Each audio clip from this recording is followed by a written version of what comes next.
오늘은 히스기야가 참 잘못한 것이 좀 기록이 되어 있습니다. 영적인 지도자, 참 훌륭한 지도자가 이 잘못한 것도 백성들에게도 책임이 있는 겁니다. 이 지도자가 잘못하는 바람에 참 나라가 사실은 위태롭게 되고 나라가 망하는 한 원인 중에 하나가 되었다는 것이죠. 히스기야가 병이 들어서 죽을 병에 걸렸는데 기도해서 지난주에 살펴본 것처럼 15년 수명이 연장이 됩니다. 하나님께서 히스기야로 하여금 중간점검을 좀 하도록 했다는 겁니다. 신앙이 좋고 또 열심히 나를 위해 헌신하고 이렇게 했는데 한번 속을 한번 보자. 아직 네 공로, 네 자랑이 있는 것 아닌가? 네가 살아있는 것 아닌가? 여기에 대한 아주 하나님께서 다시 한 번 더 그걸 죽을 병을 통해서 점검을 했죠. 하나님께 치료를 해주셨습니다. 히스기야가 이제 병이 들었다. 이 소문이 이제 확 났죠. 굉장히 그게 뉴스거리가 되었다는 것입니다. 북한에 있는 김정은이는 병든 게 안 좋은 뉴스거리인데 아주 훌륭한 왕이 병드는 것도 이것도 굉장한 뉴스거리가 되었어요. 그래서 바벨론에서 사신이 왔는데 위문 사절단으로 방문을 합니다. 그 온 이유는 히스기야 왕을 위문하기 위해서인데 사실은 다른 의도가 있었습니다. 그것은 최강국인 반아수르한테 계속 바벨론이 지금 신흥 강국이지만은 아수르에 수하에 있었기 때문에 히스기야가 반아수르 정책을 취하지 않았겠습니까? 그래서 같이 힘을 좀 합하고 싶은, 동맹을 맺고 싶은 그런 의도가 있었습니다. 일단 히스기야 입장에 봤을 때는 아수르도 크지만 바벨론도 굉장히 큰 대국인데 자기한테 위문을 받으니까 위상이 확 높아져 버렸어요. 그래서 아주 극진히 환대를 합니다. 극진히 환대를 하는 것까지는 좋은데 해서는 안 될 것을 합니다. 뭘 했냐니까 나라의 모든 좋은 것들을 다 보여줬어요. 창관에는 보물들도 보여주기도 하고 또 무기고 같은 거는 기밀이잖아요. 1급 비밀, 2급 비밀 그런 거 보여주면 안 되거든요. 이런 것들을 이제 다 보여주었습니다. 너무 기분이 좋았던 것으로 생각이 됩니다. 이것은 자기 과시다. 이것은 허세고 지나친 것이다는 것을 이사야 선지자가 따끔하게 충고를 합니다. 그럼 히스기야가 왜 이걸 보여줬겠는가 하는 질문을 할 수밖에 없고, 그렇다면 히스기야가 그걸 보여주지 말고 진짜 보여줘야 될 것이 무엇인가 하는 질문을 할 수 있는 것입니다. 히스기야는 뭘 보여줘야 됩니까? 하나님을 보여줘야죠. 그리고 정말 이스라엘 유다는 하나님을 섬기는 백성들이니까 예배드리는 모습, 우리 청년들이 앞에 찬양하는 거 이런 것들을 보여주면 되거든요. 그런데 검은들, 무기들, 기밀에 속한 것들 이거 보여준데 이게 나중에 다 뺏깁니다. 도둑놈한테 열쇠 맡긴 거 똑같아요. 첫 번째는 징조를 히스기야가 구하고 있습니다. 8절 말씀을 읽어보면은 히스기야가 이사야에게 이르되 여호와께서 나를 낫게 하시고 3일 만에 성전에 올라가게 하실 무슨 징표가 있나이까 하니, 히스기야는 죽을 병에 걸려서 기도했었을 때 하나님께서 여러 가지 약속을 합니다. 네가 3일 만에 나을 것이고 성전에 올라가서 제사를 드리게 될 것이고 아수르가 다시는 너희를 괴롭히지 못할 것이고 예루살렘 성은 절대로 망하지 않는다. 지켜준다. 병만 고쳐준 것이 아니고 많은 약속을 해줍니다. 그런데 이제 히스기야는 정표를 요구합니다. 좀 확실한 정표를 달라는 겁니다. 그게 믿음이 잘 안 간다는 것이 있지 않겠습니까? 우리가 너무 엄청난 응답이면은 이게 잘 안 믿어집니다. 기도는 300명 용사 가지고 미디안 연합군 13만 5천 명을 상대해야 되니까 안 믿어져요. 하나님께 나가서 정표를 달라 합니다. 승리할 수 있는 정표를 달라 합니다. 그래서 양털에 물만 있게 하고, 그렇게 합니까? 양털에만 물만 있고 쭉 짜니까 물이 나오고, 그 양털만 뽀송뽀송하게 하고 주위만 흥건하게 해라. 그게 또 하나님께서 그렇게 또 정표를 줍니다. 그것도 안 되니까 미디안 진에 들어가라고 그럽니다. 진에 들어가니까 미디안 병사들이 꿈을 꾸는데, 이스라엘 진에서 막 그냥 보리떡이 나와가지고 미디안 진을 다 부수더라. 그 얘기를 듣고 이제 확신을 가지고 쳐가지고 300명이 13만 5천 명을 무찌릅니다. 그러니까 너무 큰 이런 일들이니까, 너무 엄청난 일이니까 안 믿어지는 거예요. 그리고 히스기야는 이 병으로 굉장히 심약했습니다. 심약할 수 있죠. 그래서 예수님께서는 믿지 못하는 도마에게 보지 않고 믿는 자가 복되다고 했습니다. 우리는 보고 좀 증거물이 좀 보이고 좀 붙을 수 있는 것이 있으면 좀 믿고 싶은데, 예수님께서는 최고로 좋은 믿음은 안 보고 믿는 거라고 말씀하고 있습니다. 굉장한 믿음이죠, 그거는. 히브리서 11장 1절에서도 믿음은 보이지 않는 것들의 증거라고 했습니다. 아무것도 안 보이는데, 그냥 믿음 자체가 증거라는 거예요. 믿음대로 하면은 증거가 나타난다는 겁니다. 미리 증거를 취하지 말고 믿음대로 해라는 거예요. 그러면 증거가 계속 나타나가지고 더 강한 증거와 믿음으로 세워진다는 것입니다. 그러니까 약속을 믿고 가면은 주님께서 기적으로 응답을 하시고 계속 강력한 증거를 주시는 것인데, 우리는 그러고 싶지 않아요. 미리 증거를 얻고 싶은 겁니다.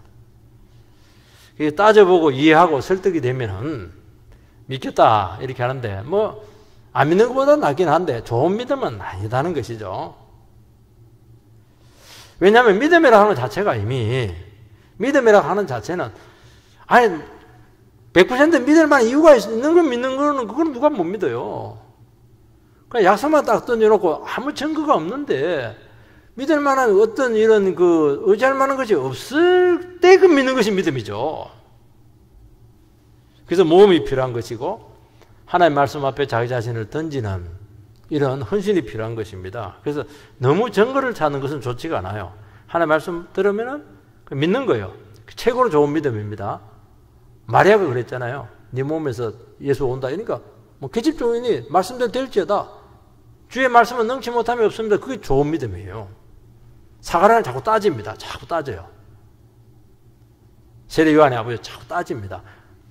기가 딱 그냥 말을 딱 못하게 벙어리를 만들어 버렸어요. 자꾸 따지니까 말하면 할수록 불신앙이거든요. 말을 못하게 만들어 버렸어요. 하나님께서 그렇게 해서라도 믿으라는 거예요. 우리는 약속을 믿습니다. 그리고 많은 기적과 응답을 체험합니다. 근데 자꾸 불안하고 의심을 하게 됩니다. 또 믿음이 약해질 때가 있습니다. 주님께서는 이것도 우리의 수준이라는 걸 알기 때문에 그냥 그 믿음을 도와주세요. 왜냐하면 뜬 데로 가면 안 되거든요. 그리고 자꾸 이게 증거를 삼고 확인을 하고 싶어하는 애들도 꼭 확인하는 애들 있어요. 뭐야 자꾸 확인해야 되는데 그 피곤하죠. 한마디도 믿고 그냥 믿고 하면 되는데 안 해줄까 싶어가지고 자꾸 확인하는 거예요. 피곤하죠. 약속대로 병이 낫고 3일 만에 성전에 올라가서 제사 드린다.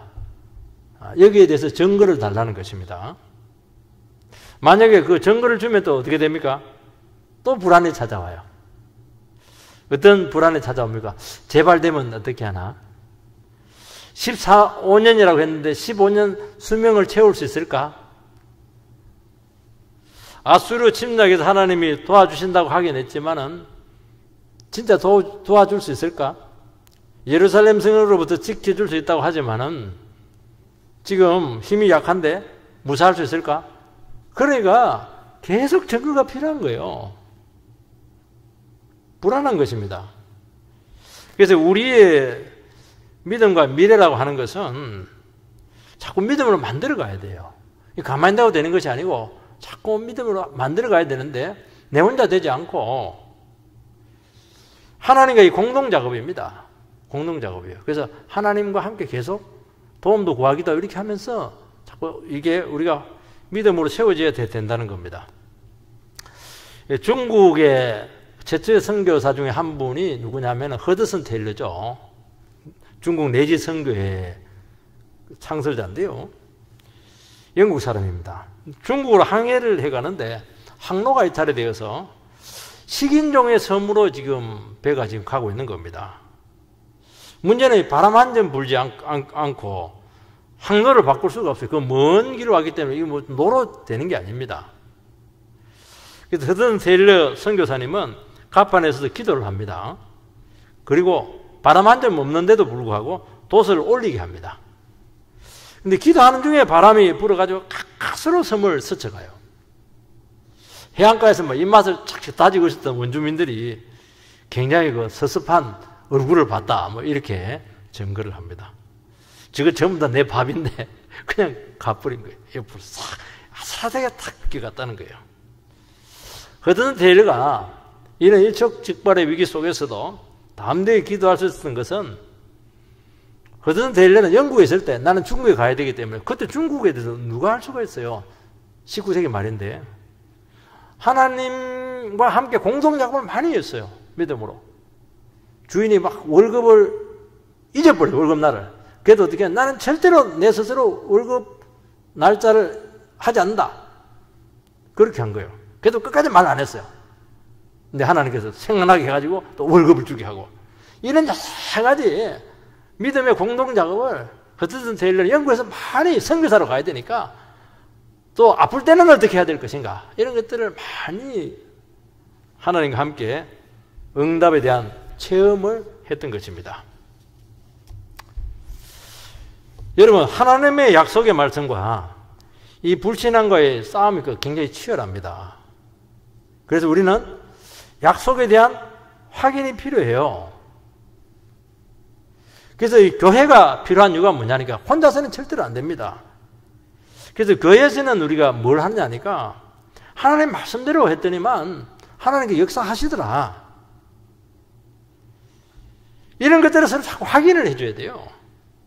그리고 자꾸 격려를 해줘야 됩니다. 왜 자꾸 불신앙이 되니까. 그래서 믿음으로 해보시라고. 결혼이 잘 안 돼요? 그래서 믿음으로 기도합시다. 자식 문제 힘들어요? 지치지 말고 같이 나도 그런 문제가 있었는데 같이 기대해 보십시다. 자꾸 이런 서로 간의 그 격려가 필요한 겁니다. 하나님은 히스기야의 요구를 들어줍니다. 그런데 들어줄 때 하나님께서는 해 그림자가 10도 앞으로 가게 할 것인지 뒤로 가게 할 것인가 하는 것을 히스기야에게 선택을 하게 합니다. 이거는 하나님의 배려입니다. 약해진 종의 믿음을 이제 도우려고 한 것입니다. 정글을 구하고 이렇게 하는 건 좋은 건 아닌데 그래도 하나님께서는 어떻게 하냐니까 더 배려를 해줘요. 배려를 하면서 그것도 좋다는 거예요. 여기서 보면 이제 해시계를 통해서 징조를 구하게 합니다. 다른 여러 가지도 있는데 왜 해시계를 통해서 징조를 구하게 했을까 하는 문제죠. 그것은 하나님께서 시간을 만드셨다는 것입니다. 그리고 시간을 통해서 섭리하시는 분이 하나님이시고 우리가 맞이하고 있는 앞으로 전개되고 있는 그 시간이라고 하는 것도 하나님 손 안에 있다는 것을 이야기하는 것입니다. 3일 후에 회복이 된다. 15년 생명이 연장이 된다. 이것을 잘 못 믿고 있는데 하나님께서 시간을 만드신 분이세요. 얼마든지 만드신 분께서 시간을 통해서 섭리할 수 있다는 것입니다. 해 그림자 앞으로 가는 것은 자연스러운 현상이에요. 해는 앞으로 가니까. 그래서 히스기야는 뒤로 가는 징조를 구합니다. 그러니까 믿음이라고 하는 것도 뭐냐? 하나님과 공동작업이라고 제가 했잖아요. 그래서 하나님께서 우리의 믿음도 하나님께서 줘야 되는 겁니다. 그리고 도와주셔야 돼요. 배려를 해줘야 되는 것입니다. 그래서 하나님께서는 우리가 얼토당치도 않는데 큰 믿음, 세상을 구원하는 그런 거 하지 않고 작은 것부터 이렇게 자꾸 믿음을 이렇게 연습을 하도록 실습을 하도록 그렇게 우리를 이끄시는 겁니다. 아, 나는 믿음이 너무 좋아가지고 막 모든 걸 다 믿음으로 해서 그거 거짓말입니다. 하나님께서 믿음으로 살도록 몰아갔죠. 믿음으로 안 살면 안 되도록 다 끊어놔 버렸어요. 그 너무 큰 어려움 주면은 다 망가져서 자살하니까 그렇게 하지 않도록 조금 감당할 만한 믿음으로 이렇게 우리로 하여금 인도한 것이지, 처음부터 뭐 엄청난 믿음 그런 사람 없어요. 그건 거짓말입니다. 그래서 우리 믿음도 자랑할 게 하나도 없어요. 하나님께 믿음을 주셨고 몰아가셨고 믿음을 키우신 것입니다. 그래서 삶에 많은 장벽이 있고 암초와 재앙이 기다리고 있지만은 하나님께서 내 삶을 붙드시고 하나님 말씀대로 인도하신다. 이 강한 확신을 주님께서 우리에게 주신다는 것입니다. 두 번째, 자기 과신은 이 불신앙적인 열등감입니다. 12절 말씀을 보면은 그때 발라단의 아들 바벨론의 왕 부르닥 발라단이 히스기야가 병들어 담을 듣고 편지와 예물을 저에게 보낸지라. 바벨론 왕 부르닥 발라단이 편지와 예물을 싸가지고 사신을 보내서 히스기야 왕을 위문하게 합니다. 그러니까 그 당시는 바벨론은 아직 최강국은 아니고 나중에 바벨론에서 아수르가 망합니다. 그래서 그때는 아수르의 수하에서 벗어나지 못했어요. 이게 괴로운 것이죠. 그리고 히스기야는 이 바벨론의 그 위문에 대해서 굉장히 크게 기뻐하는 것을 알 수가 있는데, 우리가 생각해야 될 것은 왜 바벨론이 사절을 보냈는가 하는 그 아주 근본적인 질문을 던져야 되는 것입니다. 이것을 히스기야가 생각을 해야 되는데 이 생각을 못했어요. 기분만 좋은 거예요. 왜냐하니까 늘 당하다가 늘 외롭게 늘 왕따 당하다가 막 바벨론 인정해 주니까 막 굉장히 기분이 좋은 거입니다. 두 가지예요. 바벨론이 뭐가 아쉬워서 위문하러 왔겠습니까? 도움이 필요했던 거예요. 왜냐하면 아수르의 지배권 나라에 있기 때문에 유다와 손을 잡으면 조금 나은 거예요. 그 유다하고 또 애굽하고는 좋으니까 애굽까지 끌어들일 수 있는 교두보를 마련하는 것입니다. 다 정치적인 계산 때문에 그렇게 하는 것이거든요. 그래서 바벨론이 얼마나 다급했으면 작은 나라에 편지와 예물, 편지는 친서인데 예물까지 싸가지고 와서 위문했겠습니까? 세상은 평소에는 교회와 성도를 무시하고 막 핍박합니다. 그리고 막 왕따시키고 제외시키고 그렇게 해요. 그러나 그들도 궁색할 때가 있어요. 그러면 찾아옵니다.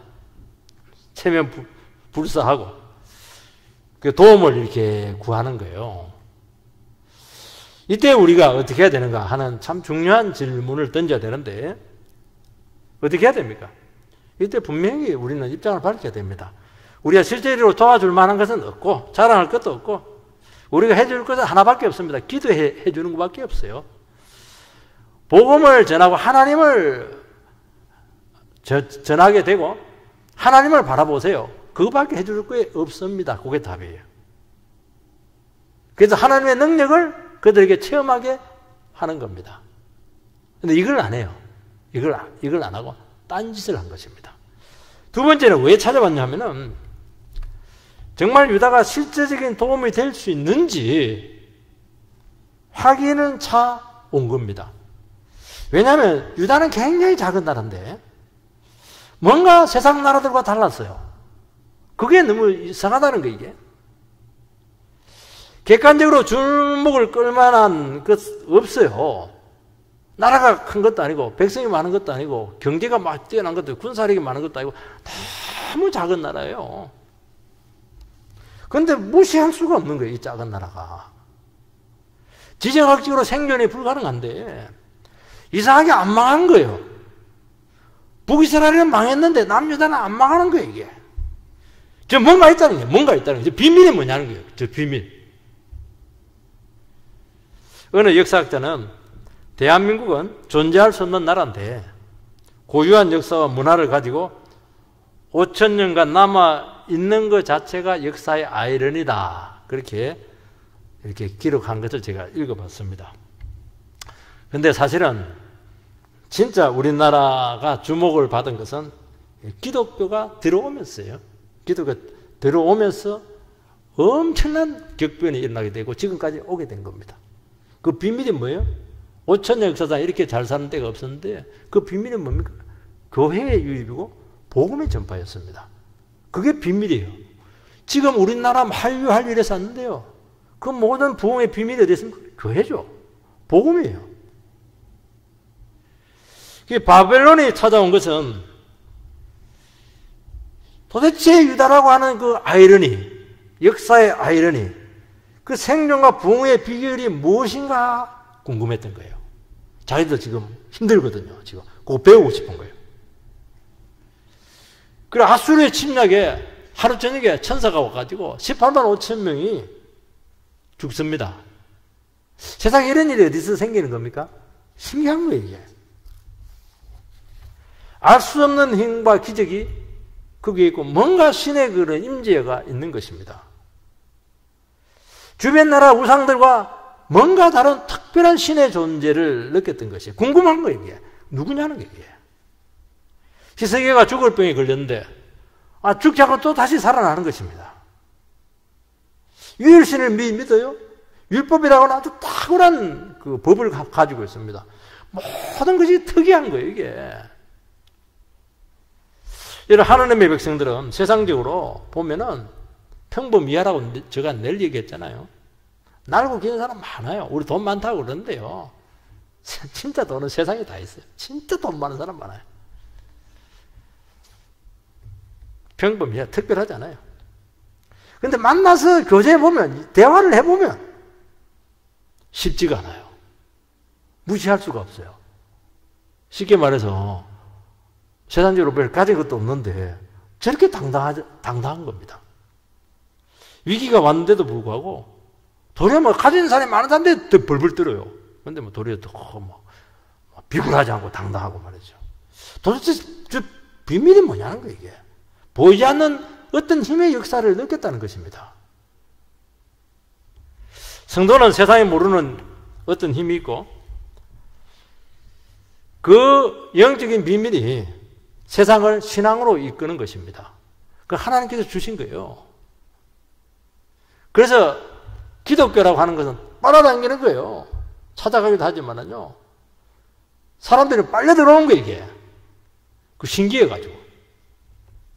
제가 처음 신앙을 가질 때 왜 가졌냐니까 아주 가까운 친구인데, 같은 과 친구인데, 이 친구가 나도 장학금 받고 그 친구도 장학금 받는데 학점 떨어지면 장학금 못 받거든요.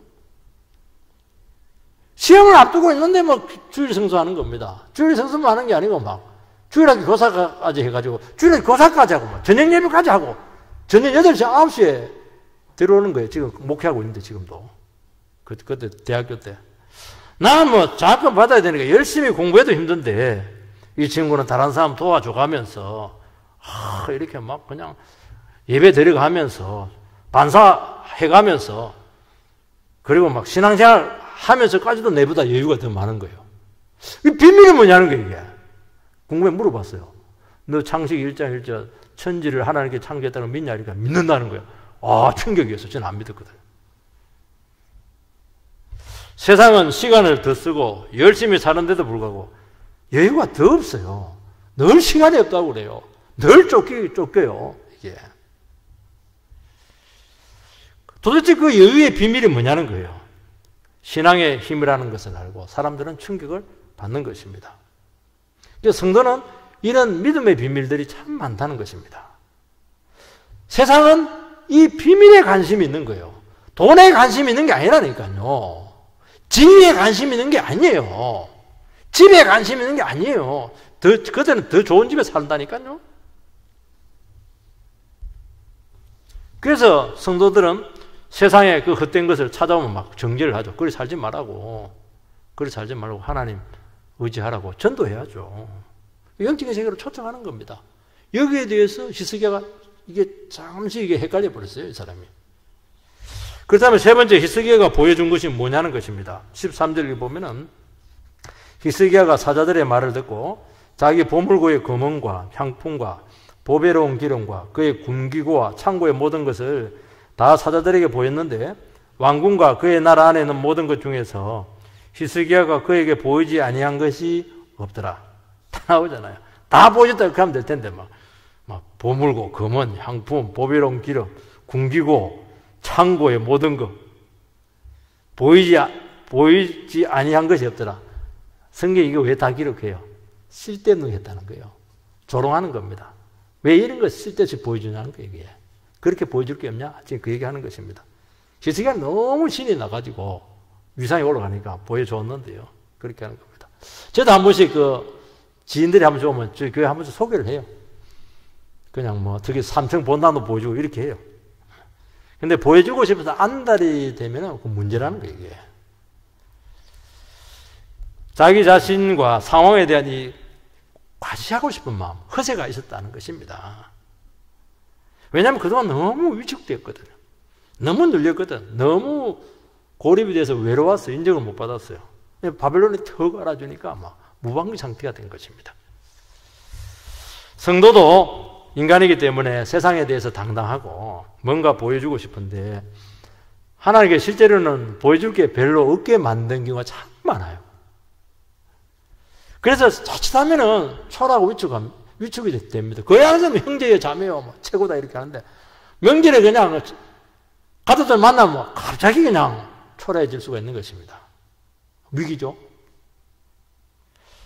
성도는 자기 자신을 잘 지키고 존재 자체가 귀하다는 것을 알아야 되는 것입니다. 여러분 뭐가 귀한 겁니까? 정말로 하나님 말씀을 순종하고 신앙의 한심 지키고 깨끗하게 믿음으로 살아가는 것 자체가 귀한 것 아닙니까? 거기에 대해서 헷갈린다는 거예요. 우리 성도님들이. 여러분 세상에 필요한 것이 정말 뭡니까? 눈에 보이는 것들이 그렇지 않잖아요. 기도의 능력이고 성령의 능력이고 하나님의 축복이고 은혜거든요. 이거는 성도들만이 가지고 있는 비밀이지 않습니까? 어떻게 성도님처럼 이렇게 여유가 있고 고귀한 성품을 가질 수가 있겠어요? 그걸 보여줘야죠. 그럼 사람들이요 진짜 존경합니다. 이야 예수 믿는 사람 다르긴 다르구나. 그런데 똑같이 세상 걸 자랑하고 이러면 니하고 나하고 다를 게 하나도 없네. 아이고 쥐뿔도 못난 주제 이렇게 나간다니까요. 이게 히스기야는 과시하고 자랑하고 싶은 마음이 있었습니다. 자신이 인정을 받고 국제적으로 막 이미지가 막 올라갔어요. 그리고 유다도 대단하다. 이것을 증명하고 싶었습니다. 그래서 제일 중요한 기밀들, 보물들, 기밀 사항들, 무기고도 이걸 보여줬어요. 보여주면 안 되는데. 우리도 이 정도는 된다는 것 아니겠습니까? 바벨론과 얼마든지 동등 수준에서 동맹을 맺을 수 있다는 것입니다. 여러분 이렇게 헷갈려 버리고 과신하거나 과장하게 되고 허세를 부리고 흥분하게 되면 하나가 빠지게 돼요. 하나님이 빠지게 되는데 얼마나 중요한 문제예요. 동맹을 맺고 손을 잡아야 될 것인지 말 것인지 뭘 보여야 될 것인지 이게 하나님 뜻을 물어야 되거든요. 기도의 자리로 가야 되거든요. 그게 싹 빠지는 겁니다. 신기해요. 그래서 우리가요 한 번씩 세상 만나러 가면 기도를 안 해요. 갑자기 그냥 위축이 됐더니 막 신이 나가지고 기도를 안 해요. 그러니까 무너지는 것입니다. 히스기야가 교만해졌습니다. 하나님의 축복으로 잘 되었는데 마음이 높아졌어요. 그래서 이것은 열등감입니다. 그래서 하나 성도가 내가 누군지 하나님 앞에서 얼마나 존귀한 사람인지 그 정체성을 분명하게 하지 않으면 늘 세상에 대해서 이런 열등감적인 반응을 보이는 것입니다. 막 허세 부리고 열등감에서 나온 것이거든요. 얼마나 네가 인정을 못 받았으면 그거 갖고 막 그냥 과시하냐 그렇게 하는 것입니다. 여러분 히스기야가 자랑할 것은 하나밖에 없습니다. 말씀이잖아요.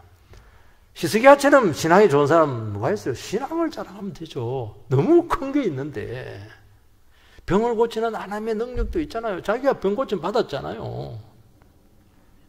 변화된 심령이 있지 않습니까? 기도로서 아수르 병사 18만 5천을 이겼잖아요. 세상에 이런 능력이 어디에 있어요? 피 한 방울 안 흘리고 돈 하나 안 들고 엄청난 군사를 물리쳤는데 기도의 능력이지 않겠습니까? 이것이 신앙의 비밀이고 말씀의 능력이고 이것이 유다의 힘이고 비밀이었습니다. 본질이죠. 바벨론은 힘의 논리로 세워진 나라입니다. 근데 유다는 반대예요. 하나님의 능력으로 세워지는 나라잖아요. 그걸 가르쳐 줘야죠. 도전을 해야죠. 물론 그렇게 한다고 해서 그들이 쉽게 회개하지 않습니다. 그러나 유다의 부흥의 비밀을 알고 수긍하게 되면은 야, 저 나라는 건드려서는 안 될 나라구나. 아수르가 18만 5천 명 한 방에 나갔는데 아, 우리도 까불다가는 한 방에 날아가겠구나. 두려워하지 않겠습니까? 그러면서 나라를 지키는 겁니다. 두려워하게 될 것이죠. 뭐 전도해서 하나님 믿는다까지는 안 해요. 여러분, 믿음과 말씀과 은혜가 세상 자랑거리 앞에서 부끄러워진다면 여러분들은 모습을 지금 잃어버리고 있는 것입니다. 과시욕이 있다든지 허세를 부린다든지 허영을 막 이렇게 올라오고 이렇게 하면은 이건 열등감적인 반응입니다. 이 자녀를 키울 때도요, 예수 믿는 사람들이 의외로 그 자녀들에 대해서 굉장히 위축이 되는 경우가 많아요. 옆집에는 말이지 너무 잘 나가고 그냥 잘 되고 엄청나게 세상적인 조건이 좋은데 너는 뭐냐? 이러면 이제 문제가 되는 겁니다. 너는 뭐예요? 내 자식이지. 그 신앙을 가졌잖아요. 공부는 좀 못할지라도. 그리고 학교 열심히 다녀준 것도 감사하잖아요.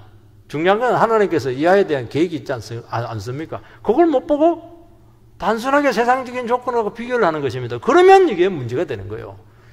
나가라 이놈아. 밥 처먹고 뭐 하고 있냐. 말이 험악해지는 겁니다, 이게. 그냥 영적으로 딱 보세요. 여기 딱 보면 그래, 네 성적 떨어진 거 그거 성적으로 인생 사는 거 아니다. 하나님의 능력으로 사는 것이다. 잘하고 있다. 열심히 믿음 잘하고 찬양할 때 열심히 찬양하고 예배 드려라. 이러면 얘가 막 용기 백배하죠. 이게 확 달라진다니까 이게요.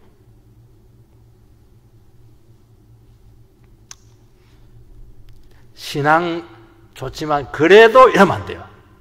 신앙이야! 딱 이렇게 나가야 되는 겁니다. 여러분, 세상의 허영은 한도 끝도 없습니다. 공부 잘하죠. 취직 잘해야 되죠. 결혼 잘해야 되죠. 좋은 집 사야 되죠. 올라가야 되죠. 한도 끝도 없어요. 하나님, 그러면 우리에게 안 주냐? 주죠. 공부 잘하게 할 거예요. 결혼 잘하게 할 거예요. 취직 잘하게 할 거예요. 좋은 자리 줄 거예요. 하나님 자기 자녀에게 왜 나쁜 걸 줍니까? 하나님 얼마나 잘 되기를 원하시고 우리를 축복하시는데요.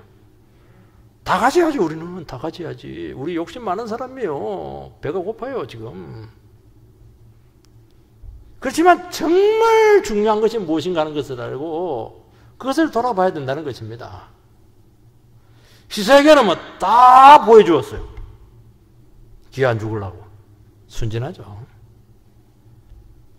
여러분, 세상이 성도를 인정하고 다가올 때는 결코 좋은 동기가 아닌 경우가 너무 많다는 거예요. 의도가 있다는 것입니다. 왜냐하면 세상의 전제 조건은 뭐냐? 절대로 손해를 안 본다는 겁니다. 유다는 역사적으로 바벨론이 도움이 되기는커녕 두고두고 괴롭힘 당하다가 결국 바벨론 손에 망합니다. 왜 빨리 망해요? 본분을 다 보여줬잖아요. 비밀을 다 보여줬잖아요.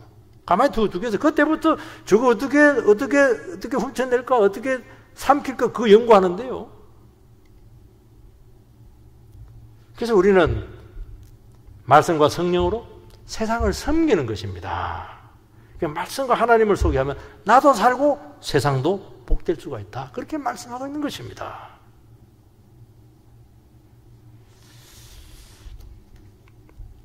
(14절) (15절) 선지자 이사야가 히스기야 왕에게 나와 그에게 이르되 이 사람들이 무슨 말을 하였으며 어디서부터 왕에게 왔나이까? 히스기야가 이르되 먼 지방 바벨론에서 왔나이다 하니 이사야가 이르되 그들이 왕궁에서 무엇을 보았나이까 하니 히스기야가 대답하되 내 궁에 있는 것을 그들이 다 보았나니 나의 창고에서 하나도 보이지 않은 것이 없나이다. 결국에는 싹 다 가져갑니다. 여러분, 세상을 부추기지 않아야 됩니다. 돈 되는 그 기물까지 다 가져갑니다. 여러분, 우리 세상에 절대로 세상적인 기대를 우리로 하여금 바라지 않도록 해야 돼요. 우리는 말씀과 기도의 능력밖에 없습니다. 당신 요즘 어떻게 살아가요? 그러면 제 연봉이요 어마어마해요. 그러면 싹 뺏길 가능성이 많아요. 저는 믿음으로 살아가면 이러면 기분이 나빠고 답을 묻질라. 그리고 위기에 빠지면 어떻게 합니까?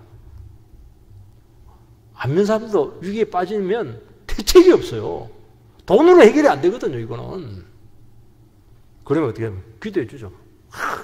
죄지고 살지 말라고 말이지. 믿음으로 살아고 막 그렇게 큰 소리치 하죠. 왜냐하면 그들에게 말씀이 필요하고 구원의 능력이 필요한 것입니다.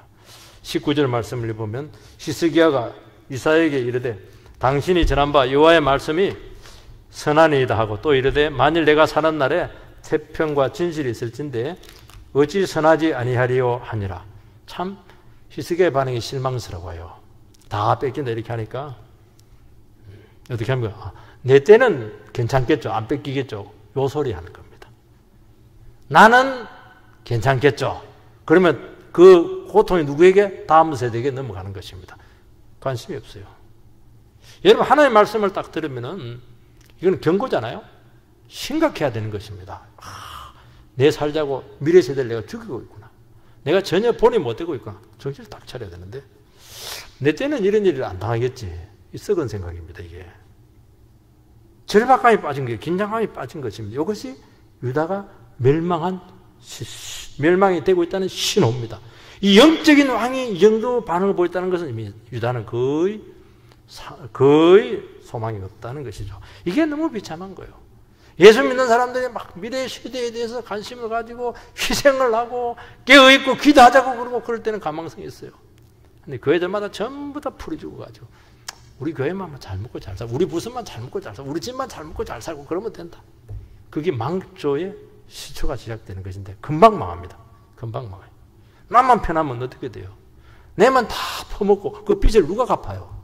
우리 자식들, 손자들이 갚아야 될 텐데요. 정말 생각이 없어요. 같이 망하는 것입니다. 우리 오늘 이 시간 정말 책임의식을 가지고 정말 우리가 세상을 어떻게 섬길 것인가 하는 것을 다시 한 번 더 생각해 볼 수 있는 기회가 되기를 주의 이름으로 축원드립니다.